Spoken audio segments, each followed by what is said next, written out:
आयुष्यात एकदा तरी आपण आपल्या राजाचा रायगड बघितला पाहिजे, पण रोपवेनं नाही जायचं, आपण आपल्या राजाचा रायगड चालत बघायचा. का हो, रायगडाच्या प्रत्येक पायरी आणि पायरीवरती आपल्या मराठ्यांच्या राजांची, आपल्या मर्द मावळ्यांची, 18 पगड जात 12 बलुतेदार मावळ्यांच्या रक्ताच्या आयुष्याची चित्रकला त्या प्रत्येक किल्ल्यावरती आणि प्रत्येक पायरीवरती लिहिलंय. एक एक पायरी ज्यावेळी चढत जाईल ना, एक एक सरदाराचा पराक्रमाची, शौर्याची गाथा तुमच्या डोळ्यासमोर उभा राहील. ही माती, या मातीचा रंग उगाच लाल नाही झाला.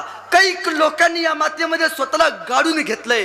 त्यावेळी हा सह्याद्री त्या आसमानाशी स्पर्धा करायला गेला. आयुष्यात एकदा तरी आपण आपल्या राजाचा रायगड बघितला पाहिजे आणि एका गोष्टीसाठी बघितलं पाहिजे.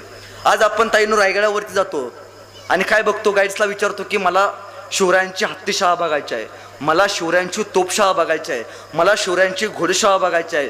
इथून पुढे रायगडला गेलात तर रायगडच्या गाईड्सला म्हणा